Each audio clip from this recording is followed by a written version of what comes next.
첫 번째로 이야기하고 싶은 주제는 뇌는 근육이다입니다. 뇌는 물론 신경세포로 구성되어 있어서 근육세포는 존재하지가 않습니다. 이것은 비유적으로 설명을 드린 것입니다. 자, 여러분은 근육을 키우고자 하면 열심히 운동을 합니다. 반복을 하고 휴식을 충분히 취하고 힘들어도 꾹 참고 이겨내면 근육세포가 성장하여 이 근매스가 증가하게 됩니다. 이 뇌도 마찬가지입니다.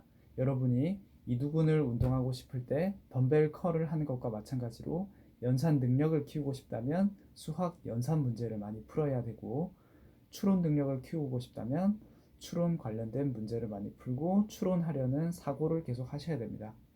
독해 속도를 향상시키고 싶다면 지문 독해를 많이 하셔야 됩니다. 암기 능력을 키우고 싶다면 암기 연습을 많이 하시면 되고, 아직 문제 유형을 못 외웠다고 하면 유형 파악 문제를 많이 푸시면 됩니다.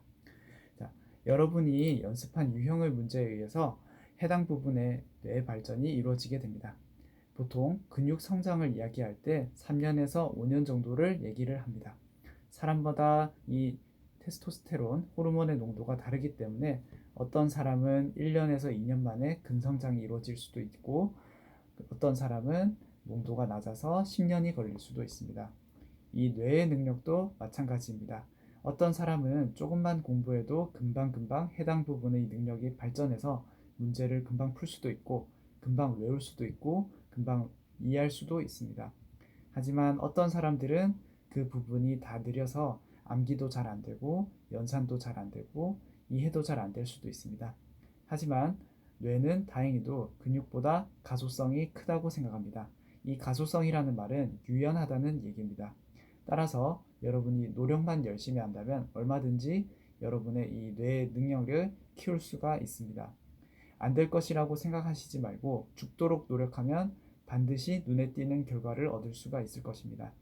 그리고 지금 당장 열심히 노력해서 공부한 결과는 불행히도 6개월에서 1년은 지나야 여러분의 성적으로 효과를 보이기 시작할 것입니다.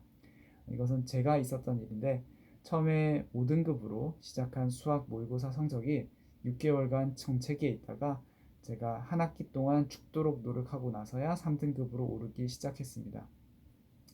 그리고 근육이 운동을 멈추게 되면 퇴축하는 것과 마찬가지로 여러분의 뇌도 쉬게 되면 연결이 느슨해지고 능력이 떨어지게 됩니다. 그래서 안 풀던 문제를 갑자기 풀려고 하면 잘 안 풀리게 되는 것입니다.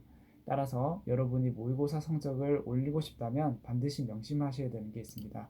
첫째로 절대 쉬지 말고 매일매일 꾸준히 문제를 풀어주십시오. 그래서 하루에 루틴을 만들어서 자신이 매일매일 한 분야에 있어서 한 영역에서 한 파트는 꼭 푸는 그런 연습을 하셔야 되고, 둘째로 내가 어느 영역에서 어떤 두뇌 기능이 부족한지 정확히 파악을 하셔야 됩니다.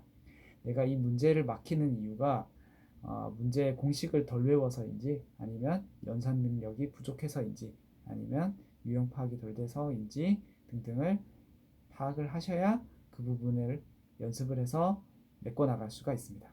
그리고 셋째로 충분히 휴식을 취해서 뇌가 연골고리를 만들 수 있는 시간을 주셔야 뇌가 발전할 수가 있습니다. 이 세 가지를 명심해서 효율적인 공부를 하고 똑똑한 두뇌를 만드시길 바라겠습니다. 감사합니다.